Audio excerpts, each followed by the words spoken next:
What's going on, y'all? This Pito. Back with another book review. This one is wild.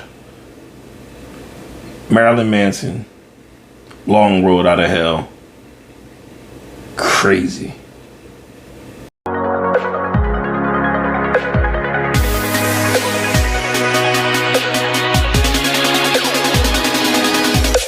This one ain't for kids.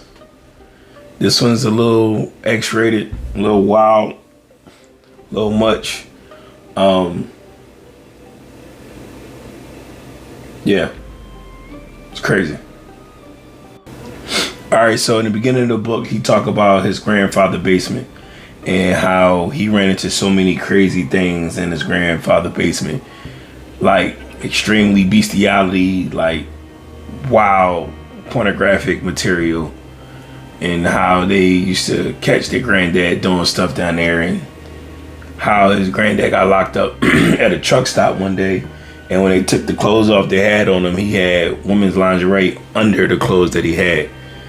And that was like a family secret they was never supposed to talk about. But he talked about how deplorable the basement was, how disgusting it was, and how they was always just hated. That it was just the worst. It even smelled horrible. So that's how the book started. So you already got an idea what road we going down.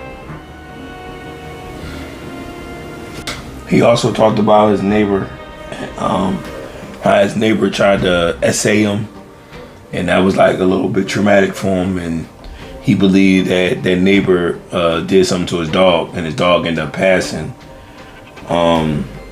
He talked about how they used to hunt when they was kids, rabbits and stuff like that, and he would just, you know, look forward to seeing them go on to another life. And yeah, a lot. One of the things he talked about in this book, when as a kid he was struggling trying to get acceptance from Christianity and the church, and how a lot of times a lot of things he would bring to him they would never accept or like what he was doing.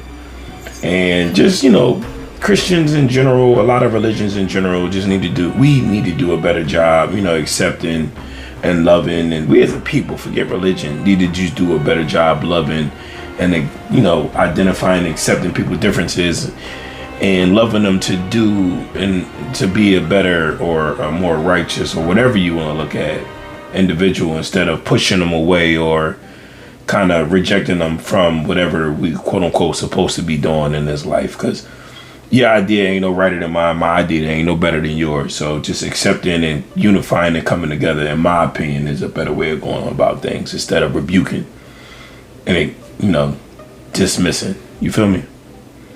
One thing I can say about this book though, Marilyn, my girl always say I say Marilyn a lot because I know a lot of Marlins.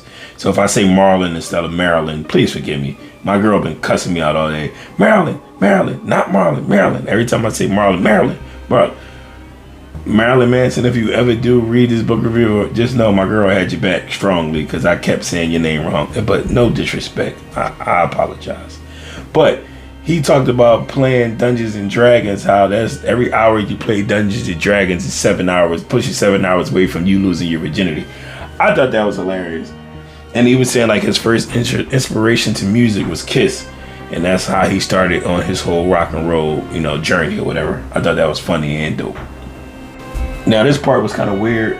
He was saying how his best friend brother was doing black magic, and it's crazy story how they stumbled upon it, how finding his brother doing it. And once he saw what his best friend's brother was doing, it made him start believing that he could use this black magic to make him powerful. And something similar ended up happening to me recently, not necessarily with black magic, but I ended up getting a reading from and that reading ended up kind of giving me a flip side to what he was talking about. And I just thought that was ironic. Like, I don't know if I'm on the right or wrong track, but that was kind of ironic that it was something similar to what I just read. The person didn't know I read this though. But it was a positive side to what I just read about the black magic and the sigils and all that kind of stuff. So it was interesting, at the least. One thing that I didn't know, and I thought it was hilarious, well, not even hilarious, but I thought it was interesting. I didn't know how intelligent Marilyn Manson was. Like, I didn't know he was a journalist. I didn't know that he was reviewing music and writing and stuff like that. Like, that was dope, man. And a lot of the stuff that he ended up getting into, because he always felt like he could do better and create better music than a lot of stuff that was out. And he talked about the Two Live Crew and the impact their music had on a lot of stuff that he was doing as well, because they ended up kind of on similar paths with different content, but ended up having to fight the same fight. So I thought that was dope as well.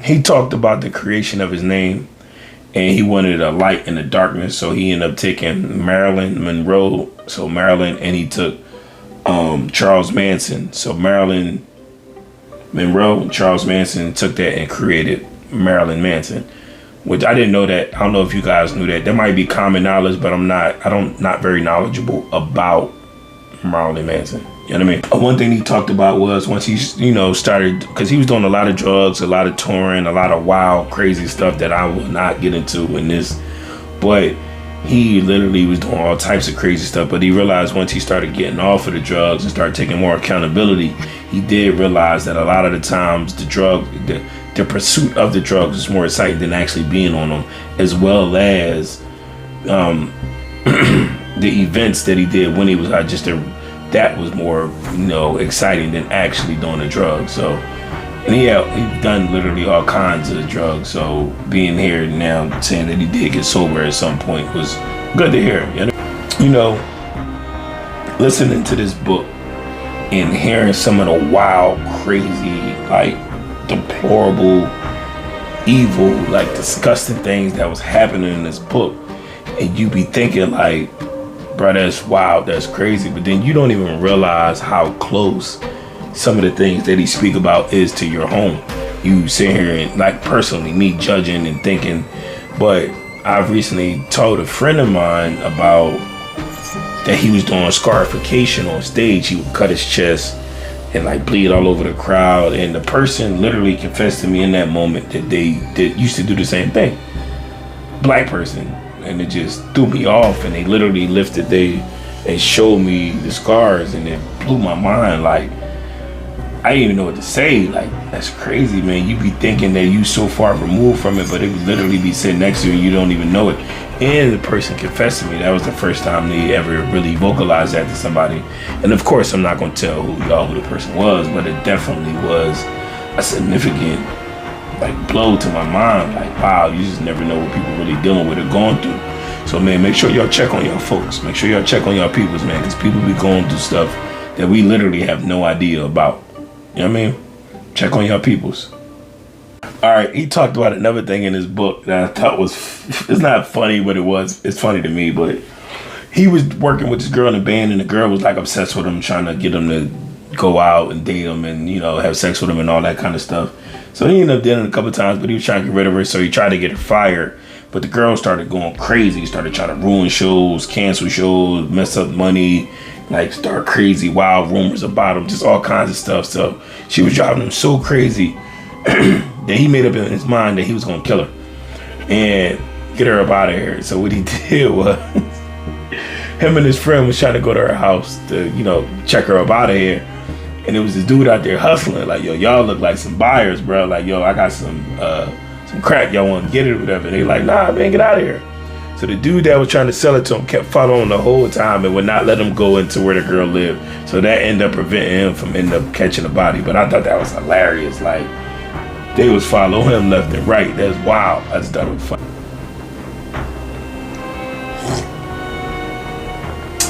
Yeah. He talked about the rumor of removing a rib and giving himself, sloppy toppy. And my sister called me like, ain't that the guy that did? And he addressed that rumor. And he said he would have people dress up as him and wear a strap. And he would kiss that strap. So it made it seem like he was taking care of himself. That's how that rumor started. And that's all I'm gonna say. Yeah. He had a couple funny bits in his book, like I said before, about if you did X, Y, and Z, you gay, or if you did X, Y, and Z, you was an addict, but then proceeded to name all of the gay things that he did, and then proceeded to name all the addiction things he had that he did. But it was funny. If you ever do check out the book, those parts was funny. I ain't gonna lie. I did get a kick out of it because it was funny to me. I tell you this. You don't really know who you are on a lot of different levels until you reach or hear or read certain levels of demented things or dark things. And I've realized a lot of these things is not who I am at all. And that is perfectly fine. I'm perfectly okay with not being majority of these things in this book and do not relate, don't really want to relate. But I'm doing this to help. I'm doing this to read. I'm doing this to educate myself and, help me on the path that I'm on, and also helping you guys, anybody that's really trying to, get about their reach new levels and stuff. So, but I definitely learned a lot about myself reading this book of stuff that I am not into, don't want to be a part of, not even remotely close. But that's what you into. That's your thing. I respect it, but it's not for me. He talked about believing his dreams, how he believed everything in his dream is real, either in the past, present, or the future. He did talk about that. He talked about, like, I don't know if this is true or not. Anybody that's really into their Bible that could let me know. But he said the whole definition of Antichrist, I guess I should have did this homework on my own, was believing in anything outside of that. Like if you believe you are a God, that's the spirit of the Antichrist, outside of actually Jesus or God. So I don't know if that's true or not. Somebody could educate me on that, because I really don't know. And I probably should have did that before I even did this video. But y'all can get back to me and let me know the true definition of the Antichrist. But he did say that he believed he is a God and the God is inside of him. So let me know what y'all think. You know what I mean? So getting towards the end of the book, he talked about how the world interpretation of him was the idea of him as the same idea he had as his grandfather. Like he had this certain crazy outlook on his grandfather from all the things that he saw, and he realized that he had turned into his grandfather in the eyes of the world. But he also went back to his grandfather's basement, and he realized like a lot of the stuff that he was disgusted by as a kid, he kind of grew into. And my point of bringing this up is, like, parents, we got to do better with not letting our kids get involved with what we got going on, seeing things that we got going on, because a lot of times our issues will fall upon them. Our secrets in the dark fall upon them. There's a lot of things we got going on that you may not even realize that your kid is even noticing. So let's try to do a better job of not doing things in front of them or around them or any way they can find out, because a lot of the times, even in the dark, the stuff that you do may fall upon our kids. So let's try to do a better job with that. And that's kind of the main thing that I took from this book that I'm trying to give y'all to have a better understanding. Like, yo, let's do better. You know what I mean? As parents. One more funny thing that he said in his book, that he was on a red carpet and he met Flavor Flav. And he was like, Flav, what? Like, Flav didn't even know who the fuck he was. And he was like, Flav was so high, he don't think Flavor Flav knew who Flavor Flav was. And I thought that was hilarious. Like Flav on another planet, boy. Last part, he said, be careful wishing, like, be careful, because if all your wishes come true, all your dreams gonna die in the process. Because he said he got everything that he wished for, but he destroyed everything on the way to get there. He said just be careful what you wish for. And I thought that was super interesting, because a lot of times we can ruin and lose everything in pursuit of whatever it is we want. Because you always hear like top athletes say that, like, I was a terrible father because I was 1,000% dedicated to football, basketball, or music, or whatever, and now my kids paid the price for it. So it's definitely something to think about. Definitely a dope conversation to have, and being careful what you ask and what you wish for. And yeah, man, that was pretty much the book. I thought it was dope. I thought it was really a crazy read. I don't know, man. Y'all listen and tell me what y'all think. It's Pito with another book review. I'm out. What's going on? Yo, this is Pito.